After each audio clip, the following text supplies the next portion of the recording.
Hello everyone, welcome back to this channel. In today's video we are going to discuss about table functions in Power Apps. So in this video we are going to see some of the examples for these functions such as ShowColumns and DropColumns, RenameColumns and AddColumns, GroupBy and Ungroup distincts. So this we are going to perform on tables with using the collection data or SharePoint data. So now let's get into the video. And before going to see the formulas and the functions uses, let's first understand what collection I am going to take.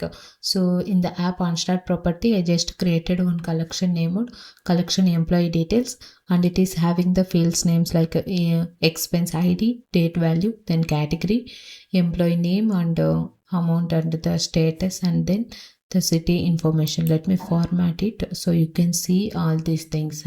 Now first we will add this collection data into one table.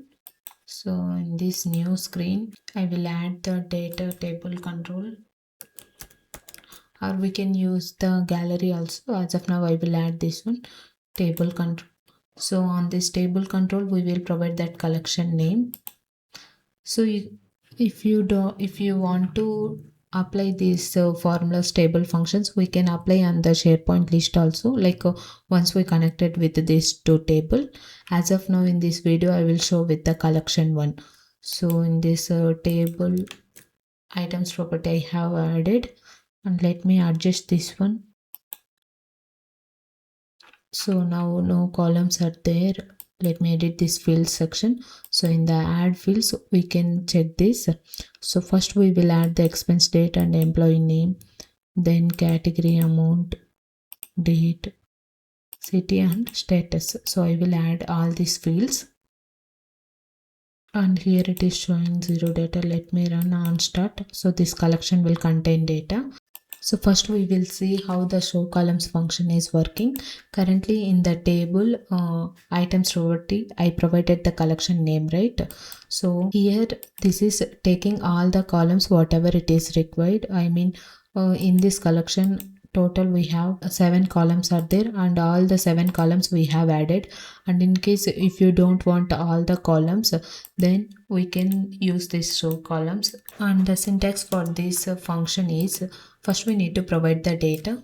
As you can see, while typing only it will show. We need to provide our collection source name, either SharePoint list data or collection name, and then we need to mention all our columns that we want to show here.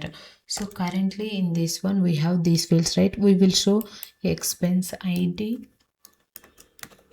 then employee, and then category, then amount. So these many fields only we will show. So when I'm clicking here in the ShowColumns function, if you see only 4 columns it is contained, and remaining columns data is not showing because we didn't include those columns. So only 4 columns data it is showing.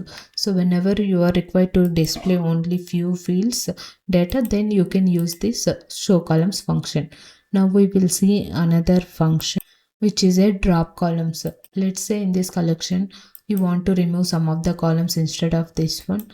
So that time we can use that. Now let me only provide this so you can see the difference. And here also we will provide our collection name, collection expense details, and then we need to mention which columns we don't want to keep in this collection. Then I will remove the city and the date columns. Now you can see in this one all the columns except this date and city it is showing, and remaining things it is this city and date it is not displaying.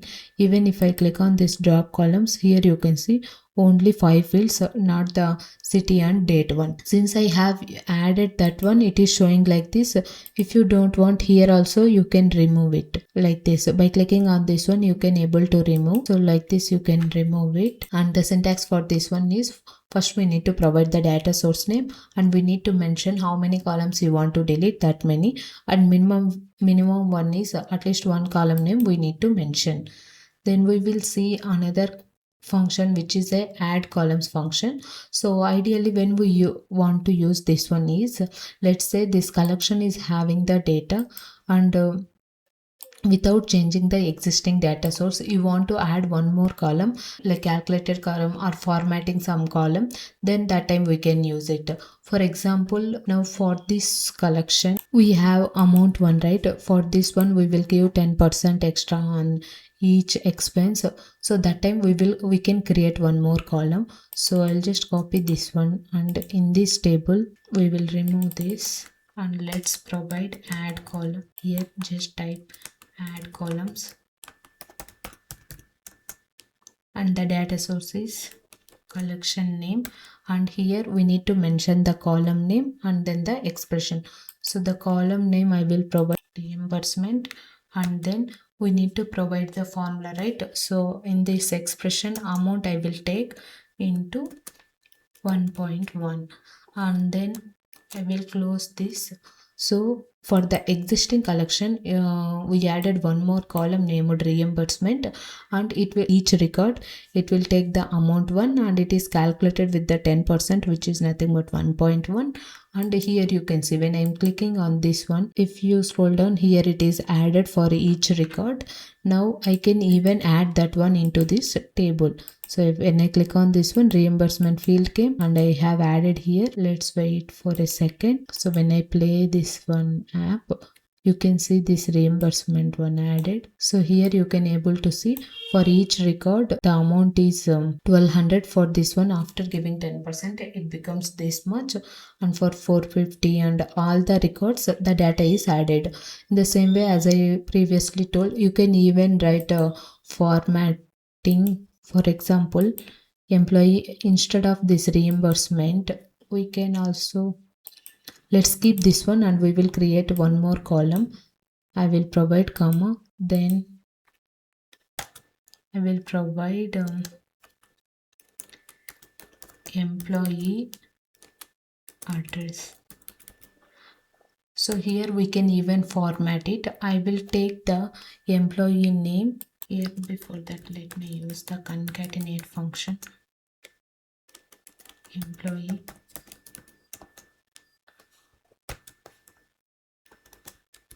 and here we will provide some hyphen, then we will provide the city.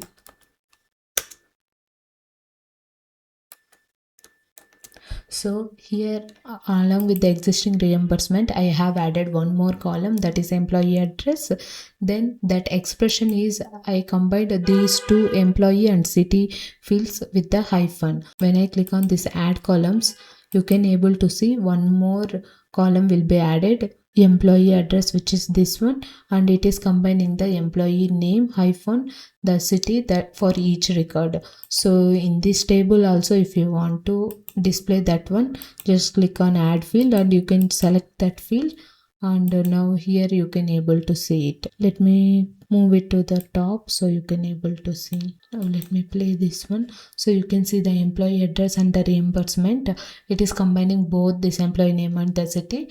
In the same way for the reimbursement, it is calculating the amount field. So this way, in the add columns function, you can write the calculated columns, and it will take for each record based on this expression, and it won't disturb the existing data source. Now we will see one more column functions, like if you do the column name is employee and you want to provide like employee name or some kind of things, we can use the rename functions. So let me comment it and we will use that function. Okay, now we will see the rename columns. And here when I provide this rename columns, it is expecting we need to provide the data source first, and then old column name and the new column name. Like this we can provide how many columns we want to add. So the source I will provide the collection name, collection expense details, and the old name we will take the employee and we can change it to the employee name. This is not limited for one column only. You can at a time, if you want to add multiple columns, you can add it by simply providing the comma. So if I come to here, so whenever we are clicking this rename columns, you can see the employee is changed with the employee name, and in the table also if we go to here, and you can add the employee name field, and the old one won't contains any data, it is showing the custom one. So if you see here plate, so here you can see the employee name is containing the all the employee details. So this way, if you want to rename any columns in the collection, you can rename it. And then we will see some other functions like GroupBy and Ungroup and distinct one. So currently we have this one, right? In this, let me only provide these collection expense details. So if you want to see the information or get the information based on the category wise, that time we can use. So as of now, when exactly we are going to use this group by is in all the records, if anything is going to be common, let's say based on the category, so this category will be same for some of the records and it will be different, right? So based on the category wise, if you want to fetch all the items based on the status, like all the approved expense details or all the pending and rejected one, like based on this travel kind of things, we can use mainly from the SharePoint list for the choice kind of columns. We can use this group by, so you can see how many records were present in that. So for that, the syntax is simple. We just need to provide the column name first. So now we will see the syntax for group by. First, we need to provide the source name and the column name that we are selecting, and then we need to provide the group name. So here I will provide the source as this collection, and then the column name we are going to take the category. Then after that we need to provide the group name. So I will provide GRP by category. So this group by itself is returning one table. So already we are in table, and this group by is giving a nested table. So we have only 3 categories. One is travel, food and hotel, and under each travel we have a table of items and all these things. If you want to see those records, we will see like we need to extract from this group. So for this one we will see one example. Let's say you want to now if I click on this one, travel is this table it is showing, right? If you want to see under travel how many records are there, under food how many are there, same for hotel. Along with this group by, we can add one more function called add columns. Now if you see, I have added add columns plus group by, right?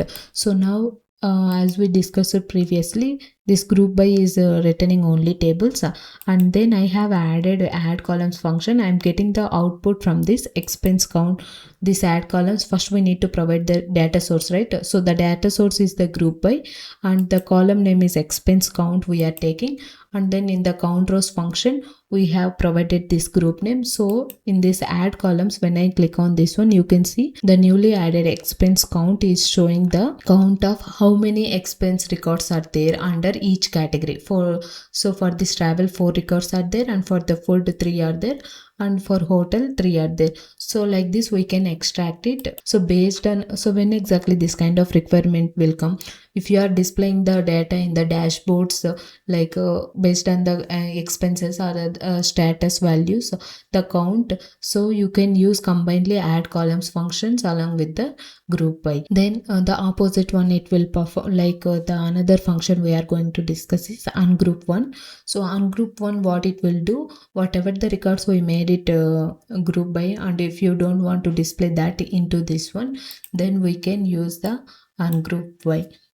So for that ungroup one, let me provide remove this code. Okay, now here you can see under this ungroup I have provided this group by one. So this group by is containing all the information like this, right? Category and the table for each of this one. So if you want to ungroup this one, you can just provide that, and it will return all the fields present within this one.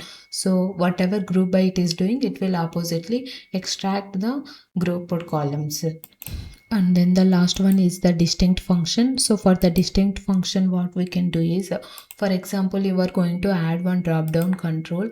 Let's say I will add this one. Then in that drop down, you are providing all the categories or the status values. So now here you can see drop down sample is there. I will provide the collection expense details dot.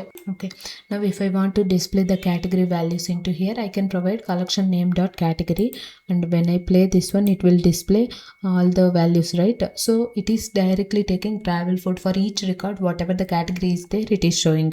So duplicate values also there. In that, if you want to fetch only the categories which are unique one, no need to retrieve all these things, then you can simply use the distinct function. So the formula is distinct, and then it is expressing the source as a collection and the expression. So I will provide expense details, and then we will provide this category column name. Now if I play this one, you can see only the unique values it is showing, not the duplicate ones. So this way you can use the table functions whenever you are performing some of the actions, like so this way you can use these functions on the tables that might be either collection or the SharePoint list. And I hope you understand how to use these functions on Power Apps tables. And thank you for watching this video. Don't forget to subscribe our channel.